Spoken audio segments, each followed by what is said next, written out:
Basal পারানোর সময় কম by করো ধর বেরো বেরো কি হইলো বলো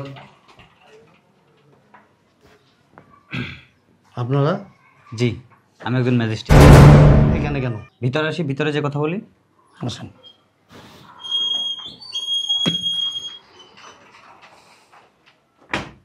জি বলেন, কি বিষয় আসছে? আপনি যে জমি এবং বাড়ি রেজিস্ট্রি করছেন, এটা রেজিস্ট্রি হয় নাই।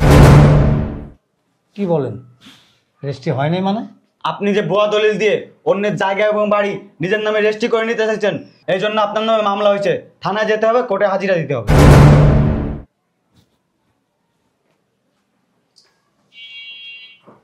কি কয় আব্বা বুঝতেছি না তো আমি কিছু কি সেরকম না সত্যি সত্যি মামলা হয়েছে। ওরে খাই দিই আমি আব্বা, ওরে খেলাম আমি আব্বা। কেউ কি কইলো? ওরে খেলাম আব্বা, যাও না ওরা। হ্যাঁ লুঙ্গি ড্যান্স, লুঙ্গি ড্যান্স, লুঙ্গি ড্যান্স। কি কি রে তোমার পা একদম তো সোজা পুরা বালা আমি। এই নে তোর ডিভোর্সের কাগজ। এদিক চা, আমার দিকে চা। এই ডিভোর্সের টাকা তো আর দিতে পারবি না, কাবিনের টাকা দিতে পারবি? দিতে পারবি না। ওই নামার যে জমিনটা আছে ওইটা লেখা লইছি, আর এই বাড়িঘর সম্পত্তিও লেখা লইছি। ঠিক আছে, আজকের দিনটা কোনো রকম থাক। কালকা সকাল সকাল উইটা ঘুমের থেকে যেমন তোর এই মনুষ্য চেহারাটা আর দেখতে না হয়। কথা মনে থাকবো? যা শালার পুত, জীবন অনেক কষ্ট দিছস, জীবনটা কয়লা কয়লা বানাই লাইছস। তোর পিছনে আর কষ্ট করতে পারুম না শালার পুত। চাল এত পেশাল বারসকে ধর, তোর মেডিকেলের কাগজ এগুলি ধুয়া ধুয়া সকাল বিকাল পানি খাবি। শালার বুত 4টা বছর ধরে পুরা ফ্যামিলিটা তুই পাগল বানায় রাখছস। বান্দির বুত আবার চায় রয়েছস কে? এই নে তোর ডিভোর্সের কাগজ। এদিক চা, আমার দিকে চা। এই ডিভোর্সের টাকা তো আর দিতে পারবি না, কাবিনের টাকা দিতে পারবি? দিতে পারবি না। ওই নামার যে জমিনটা আছে ওইটা লেখা লইছি, আর এই বাড়িঘর সম্পত্তিও লেখা লইছি। ঠিক আছে, আজকের দিনটা কোনো রকম থাক। কালকা সকাল সকাল উইটা ঘুমের থেকে যেমন তোর এই মনুষ্য চেহারাটা আর দেখতে না হয়। কথা মনে থাকবো? দেখছো কথা কি? মনে থাকবে না? কি থাকবো না? মনে থাকবো না? বান্দির পুতে তোকে আমরা লাথি দিয়া ফেলাই দিই। বান্দির পুতরে মনে থাকবো না কে? মনে থাকবো না কে? খাওয়ানটা মনে থাকে, টাইম টাইম মতো তো খাওয়ান চাস, টাইম মতো বাথরুমে যাস, টাইম মতো প্রসাব পায়খানা করস, তো এইটা মনে থাকবো না কে? হ্যাঁ, এলে মনে থাকবো না? শালার পুতের পেটের ভিতরে হচ্ছে হারামি বুদ্ধি সব, বুঝছ না? ওই যে দেখে আবার হোক মনটা আবার সামনে পাসাম না একদম ফাড়া যায় রে শালার পুত। আমার জিদ দিয়ে জানোস না শরীরটা। আমার মাঝে মধ্যে মন চাই কি আরে বোতলের মধ্যে মুত্তা দেই, এর করে মুতু খাইব। বাড়ি কি সব লিখে লয়ে গেছে? বাড়ি আবার সবার অর্ধেক কি, যত লোক সম্পত্তি আছে সবটি লেখা লিছি। কাবিন তো 3 লাখ টাকা, তা আপনি তো 1 কোটি টাকার জায়গা সম্পত্তি লয়ে বাকি জীবন খাইবো কি তোর বাপের মাথা? আবার বিয়ে দিয়ে দিবেন। বিয়া দিয়া যাই দে, তুই যে শালার পোত ভালো একটা দোকান উদ্বোধন করে গেলি, পিতাটা কাটতে গেলি, শালার পোত ইনটেক জিনিসটা নষ্ট করে আলাইছস। 2 লাখ বেশি নিতেন, সব টিকার নিতেন। তুই যেই কাম করছস 2 লাখ না তোরে 5 লাখ দিম, তুই জিনিস ফেরত দিতে পারবি? ক যদি পারস তাই সম্পত্তিও তুমি লগে তোর আরো টাকাও তুমি বাজে পারবি? কথা বললে না তো, কাজের কাজ করো। সবকিছু দেওয়া হয়েছে না, বিদায় করো। শালার বউ মালাই ক্রিম কাঁচায় খায়া হনে কাবিন তো দিছিলাম 3 লাখ টাকা, হ্যাঁ? আর 30 কোটি টাকার যে সম্পদ নষ্ট করে আলাইছস, এত বছর যে আমারটা খাইছে। তো তুই খাবি না কে খাইব? শালার বউ বিছনার মধ্যে ঘুমাই চলিয়া তুমি মিলিয়া ঘুমাইছো বান্দির বুত, আরেকজনে খাওয়াইবো বলিয়া ঘুমানোর সময় মজা লাগছে? হ্যাঁ, তোর তো বলা উচিত ছিল আরো কোনো জায়গায় জায়গা সম্পত্তি থাকলে এটা ওরা দেওয়া উচিত ছিল। তোর তো এক সাইড নষ্ট, পুরা নিচের সাইডটা নষ্ট। ওর জীবনটা কি হইব ক? চাইছে আব্বা ক, গাড়াইতে মন চায় না, খালি আব্বাই দেখে এই জায়গায়। নাহলে তোরা যে কি করতাম, খালি ভদ্রলোকের সন্তান আমি। আমার আব্বা খালি ভদ্রলোক দিয়ে কিছু কই নেই। রেস্টি করে লইছেন? ওহো রে আমার আল্লাহ রে, আমি মাথাটা পড়ি না মন টাকা ফাটা। রেস্টি করতে এমনি দিব এটা? এমনি হাফিজের দোকানে চানাচুর 10 টাকার দাম লিয়া পকেট লাউলে বাচ্চা বললাম শালার বুত রেস্টি করে নেবো না কি করে নেবো? রেস্টিও করছেন? আমার মাথাটা কিন্তু এখন গরম হয়ে যাচ্ছে। তুই এত কথা বলিস কেন? হ্যাঁ টাও কর মা। থাকো যাই না, দেখছো থাক যাই না। আচ্ছা ও থাকবো, কিন্তু তুই থাকবি না এই জায়গায়। তুই যাইতেই বোকা, তোর যাইতেই বোকা এন থেকে। ডিভোর্স দিছো কি লেগে?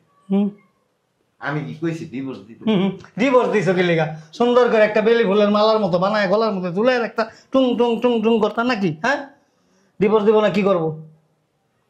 কি করব? ওই একটা কথা আছে না, কয় কি বিয়া বইলা মা বিয়াতেই রইলাম। ডিভোর্স না দিয়ে কি করব? তোর লিয়া ঝুল পারবো? কাজটা ঠিক করো নি। আরে কপাল রে। আচ্ছা ডিভোর্স তো দিয়ে দিছি, হুম, ঠিক আছে আপনার জানবে। কই যাম? শালার পর আমরা এই জায়গায় থাকি, তুই বাইরে বিয়ে এন থেকে। আমি বাইরে যাম? হ্যাঁ, এটা কথা ঠিক, বাড়ি যেতে আপনার নিত্য হ্যাঁ। হয়ে গেছে, তা আমি এই বাড়ি থেকে আর কি থাকবো? ঠিকই তো। জায়গা তো বুদ্ধি হয়েছে। যা। আলা বুঝে সবই, কিন্তু একটু দেরি করে বুঝে। যা, ওতে যাইতে পারবো না তো। আর তারপর ওই যে চাক্কা মাক্কা লিক সব। ঘুরাও। ধর, তা রাস্তায় রেখে দেন। শালার বুথ রাস্তায় খারায় তোর লগে কথা দিয়ে কুমু আর মানুষে শুনবো। আমার তো মান সম্মান নাই রে। তুই নাইলে ল্যাংড়া করা, তোর কোনো মান সম্মান নাই।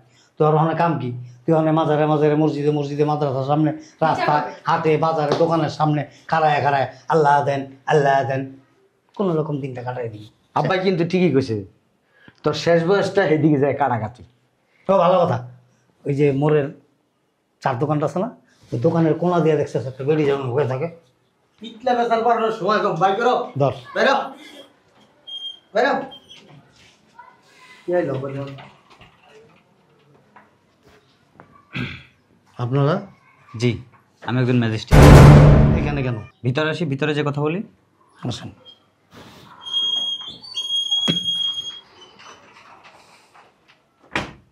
জি বলেন, কি বিষয় আসছে? আপনি যে জমি এবং বাড়ি রেজিস্ট্রি করছেন, হুম। এটা রেজিস্ট্রি হয় নাই। কি বলেন? রেজিস্ট্রি হয় নাই মানে? আপনি যে ভুয়া দলিল দিয়ে অন্যের জায়গা এবং বাড়ি নিজের নামে রেজিস্ট্রি করে নিতে চাইছেন, এই জন্য আপনার নামে মামলা হয়েছে। থানায় যেতে হবে, কোর্টে হাজিরা দিতে হবে।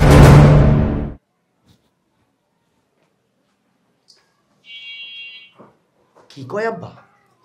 বুঝতেছি না তো আমি কিছু। কি যেরকম না সত্যি সত্যি মামলা হয়েছে। ওরে খাই দিই আমি আব্বা, ওরে খেলাম আমি আব্বা। কেউ কি কইলো? ওরে খেলাম আব্বা, যাও না ওরা।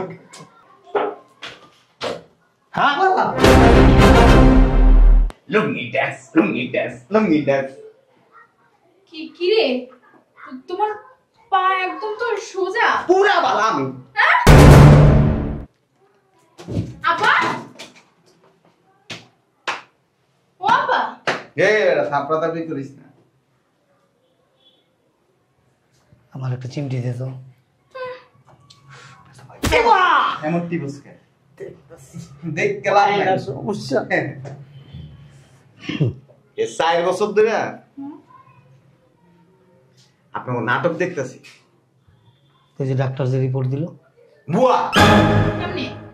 বড় সুগার বু 29 আকার কিসে বুয়া সব পাট পার আব্বা, সব পাট পার, সব পাট পার। সব পারতাম না। ওই ডাক্তার আমার বন্ধু। কার কাছে নিয়ে গেছো তোমরা? জেনে শুনে যাবো না? জানা মতো পটকায় গেছেন। আব্বা সব জায়গায় লোকজন সেট করে রাখছে, বুয়া লোকজন আব্বা। সেই জায়গায় যে জায়গায় আব্বা, আমার মনে হয় ম্যাজিস্ট্রেটও বুয়া আব্বা। ম্যাজিস্ট্রেট আমি তখন কারাম আব্বা। ম্যাজিস্ট্রেট বুয়া না, আপনাদের বিরুদ্ধে মামলা হয়েছে। মামলাটা কিন্তু আমিই করছি। কই কি আব্বা? মামলার বাদীকে জি, উনি। এই মেয়ে, আপনি কি অরিজিনাল না বুয়া? এই যে গায়ে হাত দিচ্ছেন কেন? এই মেয়ে বুয়া ফাইজলামি করতেছি না মিয়া, বেরোন গো বাড়িতে। এই ধাক্কা দেওয়ার কারণে জেল কিন্তু আরো বেশি হইব। বাহ, জি।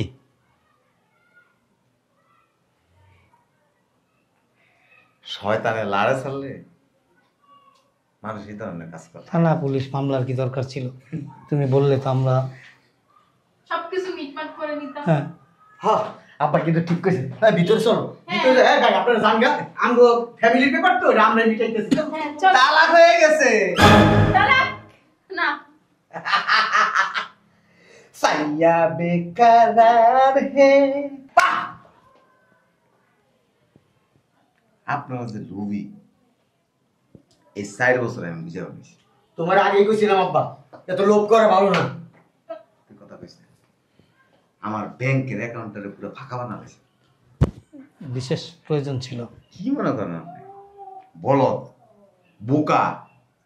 মেডিকেলে খরচ গেছে 10 টাকা, নিছেন 100 টাকা। যাতায়াত খরচ গেছে 10 টাকা, নিছেন 500 টাকা। কিচ্ছু কইনি। মনে রেখেছি, ধৈর্য ধৈর্য ধৈর্য। আমি জানি একটা পর্যায়ে আইসা আপনারা আপনার মাইয়ারে দিয়ে আমার ডিভোর্স দেয়। আমি এই দিনটার জন্য অপেক্ষা করতেছি। একটা অকেজো পঙ্গু লোক নিয়া, ও তো মাত্র জীবন শুরু ওর। ওকে যে লোকেরটা খাইতে পারেন, ভাঙতে খুব মজা লাগে। তোমার স্ত্রী না? আমার স্ত্রী, আমার স্ত্রী আবার হ্যাঁ তো যেমন প্রতি সপ্তাহে মাসে একবার করে কি করতে হয়, সাদাই করতে হয়, ও এরকম ছি ছি ছি। সাদাই স্ত্রী। এত লোক কেন আপনাদের? আচ্ছা, ডিভোর্স উইথড্র করেন। আর উড্ড করার কোনো সুযোগ নাই, রেস্টি হয়ে গেছে ডিভোর্স। না আপনি যে ডিভোর্স রেস্টি করছেন এসব জানি তো। আর এটা বুয়া নকল, আমরা এমনি ভাই। কথা কইস না ওটা, তুই কথা কইস না শালা। কথা কয় আর মাইকা, কথা কয় আর মাইকা। এত তিতা খেতে। আরো আগে মারতাম, কিন্তু তো বিবেক বুদ্ধি নেই, এই জন্য আমার একটু দিছে আল্লাহ বিবেক বুদ্ধি। আরো আগে পিটাইতাম। আপনার ঘরে আরো আগে বাসার থেকে গাড় ধরে বাইর করে দিতাম। এমনটা কি করতাম নাকি? তুমি যদি ভালো থাকতে। কথা কইস না। তুমি তো অভিনয় করছো, সেটা কেন আগে বলো নাই? অভিনয় না, বাস্তবতা বুঝছি। বাস্তবতা বুঝস? তোরা মহিলারা কি জানাস, দুই মুখা সাপের মতো। ডাইনে যারা পাস এরা সবল দেশ, বায়ে যারা পাস এরা সবল দেশ। সুবিধাবাদী। কোন বউকে? তুই সুবিধাবাদী, তোর বাপ ভাই এগুলিও সুবিধাবাদী। স্বার্থপর, সেলফিশ। হ্যাঁ, একটা বার যদি চিন্তা করতেন যে আমার বাড়ি আছে, জায়গা সম্পদ আছে, বয়ে বয়ে আজীবন খাইতে পারতেন। এটা ঠিক। আর যে অ্যাকাউন্টের থেকে টাকা উঠেছেন না, হেন তো সামান্য টাকা রাখছি। আসলে অ্যাকাউন্টের ঠিকানাতে আপনাকে দিলে আর আগে সব খাইয়া লাইতেন না। সব তোমার জন্য। সংসার করছস? অরিজিনাল অ্যাকাউন্টের খবর লইতে পারছ নাই? আচ্ছা, সংসার তো আমি করছি, তুমি তো কুবুদ্ধি দিছো না। তোমার জন্য তো আজকে আমার এমন হচ্ছে। আমার ভাই বোন ঠিকই বলছিল, সব তোমার জন্য। কাল লেগে তুছিলাম। দেখছা? লুবি লুবি। এটা কে চিনেন? ম্যাজিস্ট্রেট। জি ও আমার ভাতিজা, জীবনেও দেখা নাই। জি। ও আমার ভাতিজা, ও আমার অ্যাকাউন্টের লেনদেন এভরিথিং, কি করেন, কোথায় যান, কার সাথে মিশেন, কোথায় কি করতেছেন, সব তথ্য ও জানে। আপনার কি আসল চাচা? জি। আমরা তো আত্মীয়। তাহলে তো আপনি না, আমার এখন আর আত্মীয় নাই। ছেলের মতো। সরি। যাক, যাই করছেন, এটা কথা আছে না, গাদা পানি ঘোলায়া খায়। আপনারা হয়েছেন গাদা, পানি ঘোলায়া খাইছেন। আমরা একটা কম্প্রোমাইজ করতে পারি না? না, শোনো না, আমি বলছিলাম কি, ওই যে রেজিস্ট্রি হয়ে গেছে, উইথড্র। আর কিছু করার নেই। মামলাটা উদ্ধার করা যায়। কোর্টে হাজিরা দিবেন, জেল হইতে পারে। আমি এই বয়সে কোর্টে যাব? প্রবাসী মেয়ের জামাই দুর্বলতার সুযোগ নিয়ে জায়গা জমি বুয়া দলিল দিয়া আত্মসাৎ করার কারণে হাজি তফাদার উদ্দিনের নামে নিম্ন আদালতে মামলা হয়েছে। আপনাকে নিয়মিত কোর্টে হাজিরা দিতে হবে এবং ভবিষ্যতে জেলও খাটতে হইতে পারে। আমার বয়সটার কথা চিন্তা ভাবনা করে একটু স্যাক্রিফাইস করা যায় না? আপনি বুড়ো হয়েছেন ঠিকই, জি। কিন্তু আপনি রগে রগে শিরায় শিরায় আপনার জাউরান ভালো মানুষ। স্যাক্রিফাইস। ওই মামলার কাগজের ফাইলটা দিয়ে দেন। জি। এই ওনার দেন। একটু বাবাজি, আমি তো তোমার পিতৃতুল্য। এটা ধরেন। ছাড় দিতেন, যে সমস্ত ঝাউরামিগুলি না করতেন। Sorry, extremely sorry. ওকে লাফতে দিয়ে এরপরে বল সরি। ভালো আছে। শোনো না, আর তোমার একটা কথা কই, তুমি বলছি না, এই যে কিছু গরু আছে এর নামে লাফা লাফা হাঁটে, শোনো না, এই তুই আবার তো ফিরে তুমি এইসব করো। এই তোমার বাপে যে জাউরাম এগুলি করছে, এগুলি তুমি বাধা দিতে পারতা। এটা না করে তুমি কি করছো, তোমার বাপের সাপোর্ট দিছো, বলে সংসারটা বাঁধছো। আমি তো ইনকাম নাই, যা বলে তাই করতে হয়, নাহলে বলে কিক দিবে আমাকে। তো ঠিক আছে আব্বা, ইচ্ছা করলে পারতা। চোখে চোখে চোখ পড়েছে, কি বলবো আব্বা, তোরা খাই গেছে। আয় ভিতরে আয়। মুরব্বী ধরেন এটা। যা যা তুই ভিতরে যা, যা যা তোর জামাইলে তুই ভিতরে যা, আমরা যাই। জামাই এখন নাই, জামাই টাই হয়ে গেছে, জামাইয়ের লগে টাই হয়ে গেছে, টাই হয়ে গেলে আর যাইতে পারবে না। আমি তোমার বলছিলাম বলো, না, একটু হলে তো ভালোবাসছো আমাকে। ডিভোর্সের আগ পর্যন্ত বউ আছিল। ওই ভালোবাসার দিক দিয়ে মাফ করে দাও না। এত সেবা যত্ন করলো 4টা বছর, আমার বোনের তুমি পিনকে ভুলে গেল। আমি তোর লেগে করছে, বাড়ি পাইব, জায়গা পাইব, স্বার্থ, ভালোবাসছে, ভালো ভালোবাসাটা স্বার্থ। কথাটা আচ্ছা বের হও আমার বাসা। Madam sorry. কি বিয়ে করবেন নি? ছি ছি ছি, আপনি একটু ছাড়েন। আব্বা, এ আব্বা, মামলা খাইলে কিন্তু তুমি খাইছো, হাজিরা দিতে হইলে কিন্তু তোমার ওই কোর্টে যাই হাজিরা দিতে হইব। আর আপনার নিয়ে ম্যাজিস্ট্রেটের মাইয়ারে বিয়া দিব। হ্যাঁ, আমি তো এর ভিতরে নাই, আমার নামই তো কই নাই এর ভিতরে, নাম কইছে আমার একবারও। রিমাইন্ডার নিব না? রিমান্ড আমার তো পুলিশই ধরবো না, রিমান্ড দিলে লাভ আছে? এই যে দেখতাছি কার নাম আছে। আমার নাম নাই ওইসব আচ্ছা জায়গায়। দেখতাছি। থাকলে জামাই কইতো না আমার নাম আছে? আমার নাম নাই। এই যে হাজির তরফদার, ছেলে 2 নম্বর আসামি মোজাম্মেল হোসেন, এটা কার নাম? 2 নম্বর আসামি। আমার জিজ্ঞাসা, আমি সব সত্যি কথা আমার বলবো। ইচ্ছা করতেছে তোমাদের দুজনকে এখন মেরে ফেলবো। ছড়া সব গেল আমার, আমার এগুলো গেল ওগুলো গেল, আয় আয় আয়। সব তোমার জন্য। শোন এদিকে। আমি কোর্টে যাই, সব সত্যি কথা আচ্ছা কই এদিকে দিই। আয়, সব সত্যি কইছে, অসুবিধা নেই। আমার বয়সের কথা চিন্তা ভাবনা করে বিবেচনা করে হয়তো শাস্তির পরিমাণটা একটু কমাই দিব, কিন্তু তুই তোর পাশাটা ঠিক রাখিস। আমার কিছু হইব না, আমার ওই যে কিশোর গো এনে দিব, ওই যে কিশোর গো কিছু হইলে দেয় না? কিশোর? হ, হ। লাইকা আমার তার হয়ে গেছে বলে কিশোর। আমি কম। শালার আমি কম, আমি কিশোর, এখনো বাচ্চা, বলে কিশোর, আমার ছেলে দিয়েন না। শালার শরীরে তো বুইরা গন্ধ হয় বলে কিশোর।